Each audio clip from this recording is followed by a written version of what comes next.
बिस्मिल्लाहिर्रहमानिर्रहीम। अस्सलाम वालेकुम टू ऑल ऑफ़ यू। ये हमारे पास प्ले लिस्ट है 100 most important quantitative reasoning question. इसमें हम जो क्वांटिटेटिव एग्ज़ाम में जो मोस्ट इम्पोर्टेंट क्वांटिटेटिव रीजनिंग के जो क्वेश्चन है उसको हम डिस्कस करेंगे। फर्स्ट क्वेश्चन है हमारे पास 4 + 4 - 4 × 4 डिवाइडेड 4 इज़ इक्वल। ये हमने सॉल्व करके बताना है कि ये किसके इक्वल है और यहाँ हमें ये 4 ऑप्शन दिए हुए हैं। इसमें से हमने राइट जो आंसर है वो हमने पिक करना है। तो इसके सॉल्यूशन के लिए जो हमारे पास रूल है वो अप्लाई होगा डी मास्क का। अब डी मास्क रूल हमें कहता है कि डी का क्या मतलब है कि सबसे पहले हम क्या करेंगे division, then multiply, then addition और देन सब्ट्रैक्शन। अब इसमें सबसे पहले आप क्या करेंगे इसमें एडिशन। कौन कौन से ऑपरेशन यूज़ हो रहे हैं? Addition, subtraction, multiplication, division. और इस रूल के मुताबिक सबसे पहले हम कौन सा ऑपरेशन अप्लाई करवाएंगे? डिवीजन। यानी 4 को 4 पर डिवाइड करवाएंगे तो आंसर कितना आएगा? 1। अब उसके बाद हमने मल्टीप्लाई करवाना है, यानी यहाँ से ये देखें, यहाँ सबसे 4 पर 4 डिवाइड करवाया तो आंसर कितना आ गया? 1। अब 1 को 4 के साथ मल्टीप्लाई करवाना है तो आंसर कितना आ जाएगा? 4। फिर हमने एडिशन करनी है, 4 4 में ऐड होगा तो आंसर कितना आ जाएगा? 8। और ये -4 है, 8 - 4 आंसर कितना आ जाएगा? 4। तो यहाँ इसमें आपके पास जो राइट ऑप्शन होगा वो आंसर क्या होगा? सी होगा। अभी नेक्स्ट क्वेश्चन है हमारे पास, क्वेश्चन 2 है 7/8 ऑफ 60 96 इज़। अब ऑफ किसके लिए यूज़ होगा? ऑफ को हम मैथमेटिकली लिखते हैं मल्टीप्लाई में, जिस तरह हमने एवरेज के और परसेंटेज के क्वेश्चन में देखा था कि जब आपके पास ऑफ का वर्ड आता है तो आप इसे किसके साथ रिप्लेस करवाते हैं? मल्टीप्लाई के साथ, और इसको इक्वल के साइन के साथ रिप्लेस करवाते हैं। तो यहाँ ये आपके पास जब आप इसका सोल्यूशन देखेंगे तो इसके सोल्यूशन में ये सिंपली होगा, रिप्लेस किया है ऑफ को मल्टीप्लाई के साइन के साथ। तो 7/8 ऑफ 96 ये आपके पास क्या होगा? 7/8 मल्टीप्लाई 96।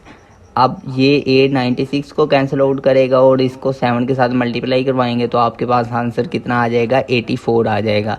तो इसमें से ये जो आपके पास आंसर 84 है, ये जो आपके पास डी ऑप्शन है, ये आपके पास क्या है? करेक्ट ऑप्शन है।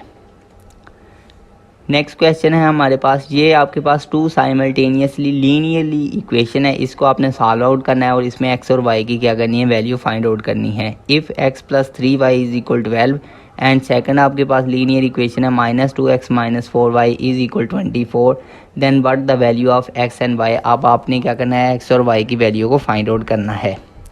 तो इसका सलूशन है, सबसे पहले ये आपके पास फर्स्ट इक्वेशन ये जो थी, अब ये जो सेकंड इक्वेशन है इसको लिख लिया।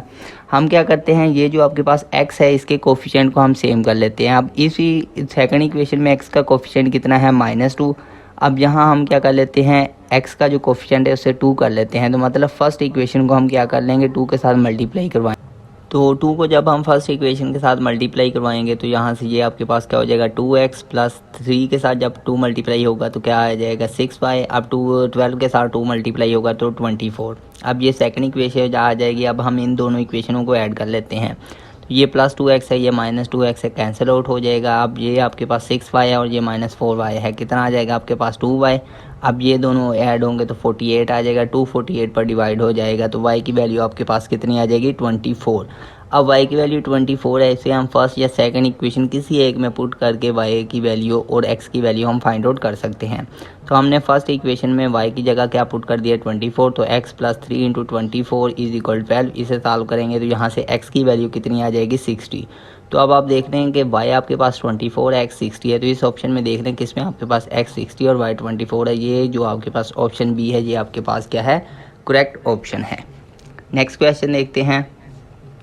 नेक्स्ट क्वेश्चन है, if f of x = 2x² - 2x - 1 then f of -1 is equal. यानी अब हमने ये हमारे पास फंक्शन गिवन है, f of x गिवन है। अब हमने f of -1 यानी यहाँ ये आपके पास f of x है और ये हमने फाइंड आउट क्या करना है? f of -1। यानी x को हम किसके साथ रिप्लेस करवाएंगे? -1 के, यानी x की वैल्यू आप पुट कर दें -1। तो ये आपके पास क्या हो जाएगा?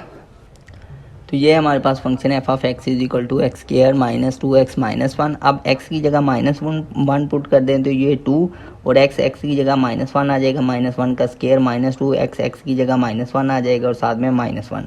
अब -1 का स्क्वायर आपके पास कितना होता है +1, 2 इंटू +1 2 आ जाएगा। अब ये -2 है और ये -1 है, -2 -1 जब मल्टीप्लाई होंगे तो माइनस माइनस क्या हो जाता है +2। यहाँ आपके पास 2 + 2 आ जाएगा और ये -1 है, 2 + 2 4, 4 - 1 आंसर आपके पास कितना आ जाएगा 3। तो यहाँ आपके पास जो ऑप्शन डी है ये आपके पास क्या है करेक्ट ऑप्शन है। नेक्स्ट क्वेश्चन देखते हैं, what is the 101 term of the sequence 1 4 7 10 and so on.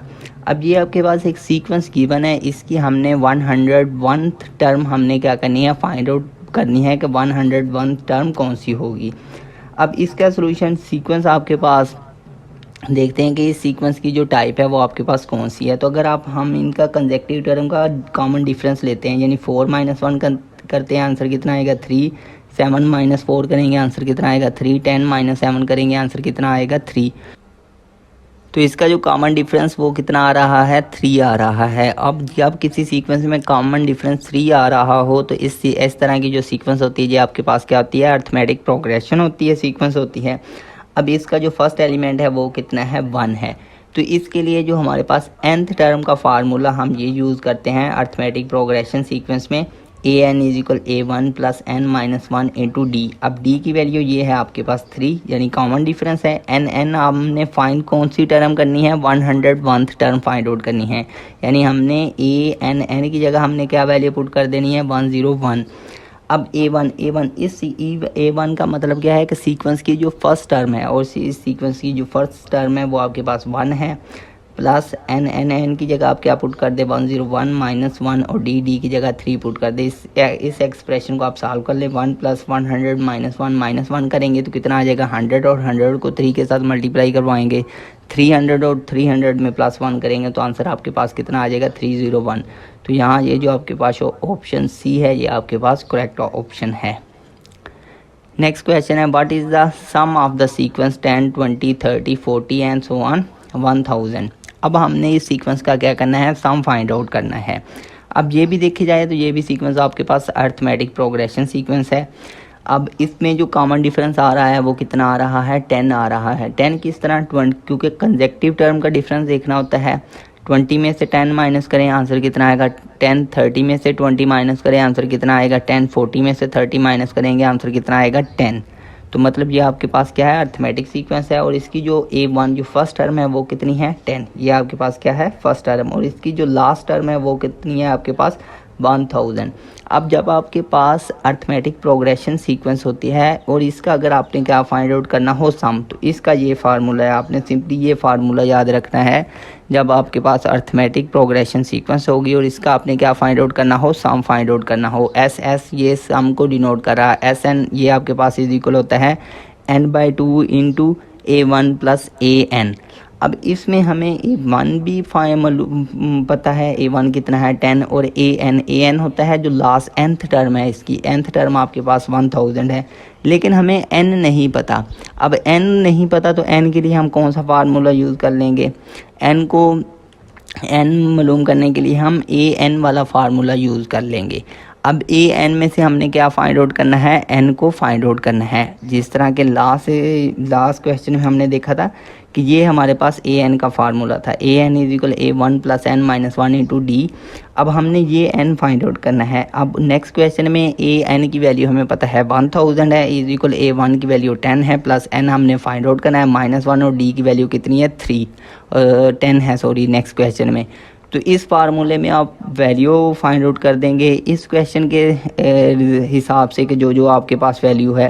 तो जब आप सॉल्व करेंगे तो n की वैल्यू आपके पास कितनी आ जाएगी 100 वैल्यू आ जाएगी।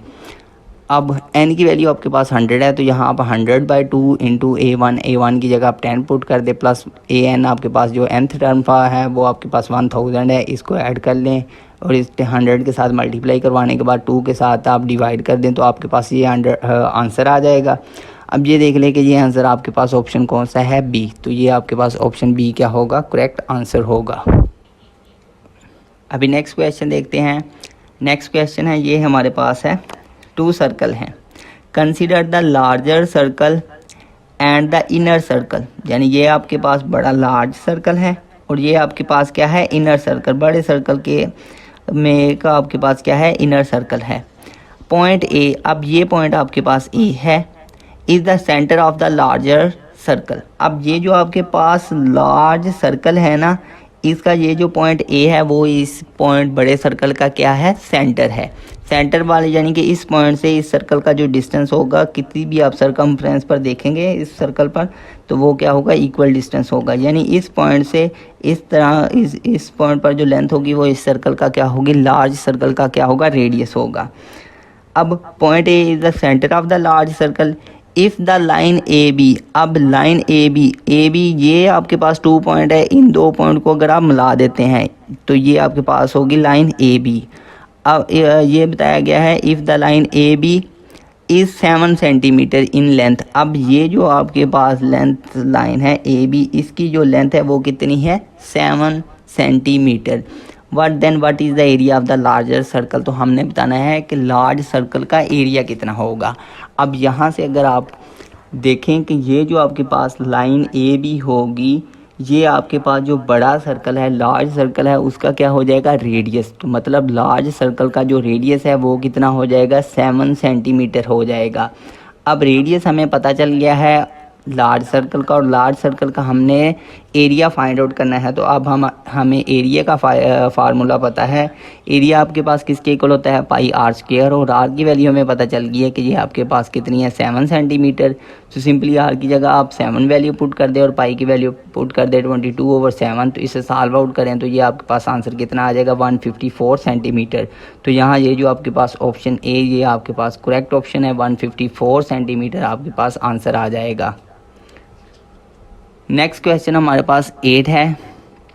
ए train travel a distance of 6000 kilometer from a Lahore to Karachi in 22 hours and during travel from Karachi to Lahore got late due to the engine failure and reduce Lahore in 28 hours. What is the average speed of the train? अब a train travel distance of 6000 kilometer है।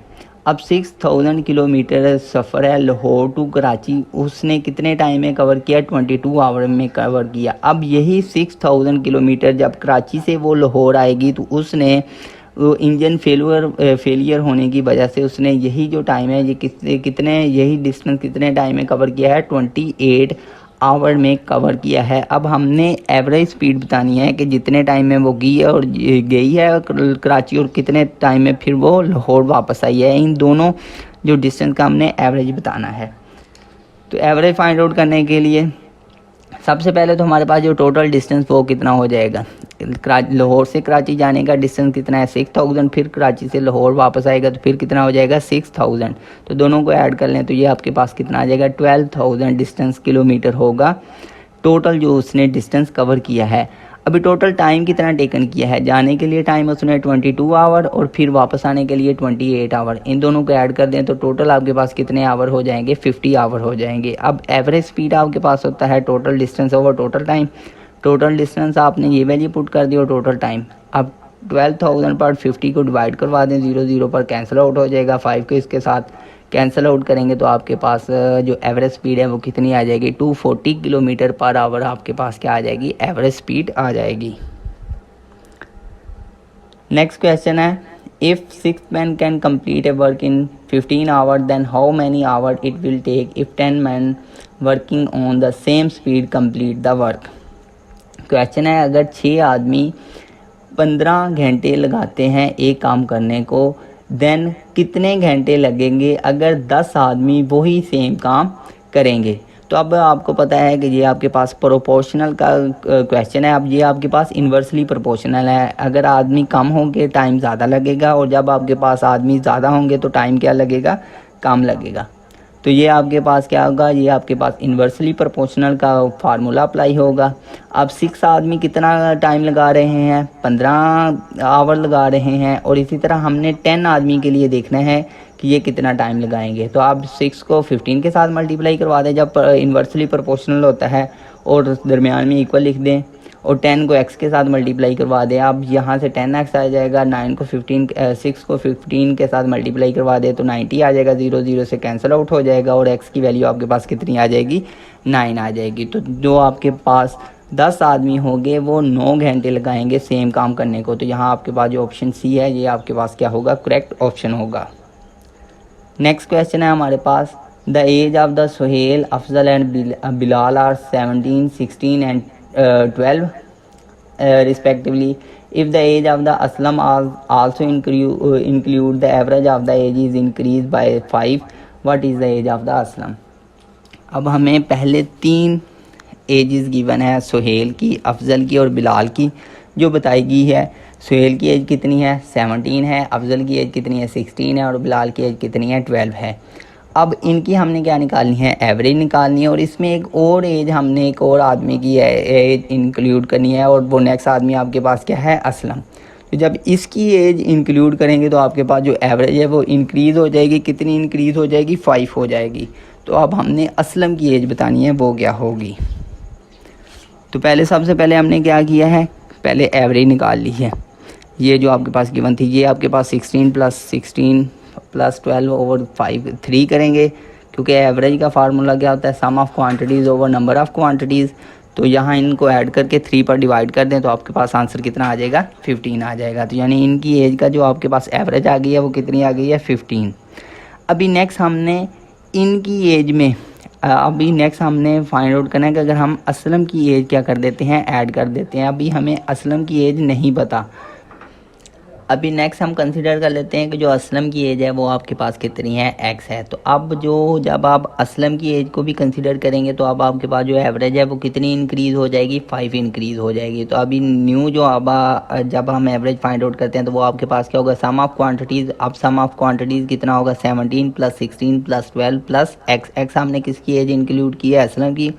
अब number of अभी next हमारे पास जो number of quantities है वो कितनी है, 4। तो अब हम डिवाइड करवाएंगे 4 के साथ। अभी जो एवरेज है वो इंक्रीज़, ये हमें बता दिया है क्वेश्चन में कि जो एवरेज है वो इंक्रीज़ होती है 5। नेक्स्ट आपके पास एवरेज कितनी थी, 15। अब आप इस 15 में आप 5 क्या कर दें, ऐड करवा दें। अब ये 4 इधर डिवाइड है, राइट साइड पर जाकर क्या हो जाएगा, मल्टीप्लाई। 15 प्लस 5 आपके पास कितना हो जाएगा, 20 को 4 के साथ मल्टीप्लाई करवा दें। अब इधर इनको ऐड कर लें, 17 प्लस 16 प्लस 12 को ऐड कर लें। अब ये आपके पास 45 होगा। अब 20 को 4 के साथ मल्टीप्लाई करवा दें, ये 80। अब ये इधर प्लस है, राइट साइड पर जाकर माइनस हो जाएगा और यहाँ से x की वैल्यू आपके पास कितनी आ जाएगी, 35। तो यहाँ ये जो आपके पास ऑप्शन डी होगा ये आपके पास क्या होगा, करेक्ट ऑप्शन होगा। इस वीडियो में यहाँ तक ही। इससे जो रिमेनिंग क्वेश्चन है वो हम नेक्स्ट वीडियो में डिस्कस करेंगे। Thanks for watching, please subscribe the channel.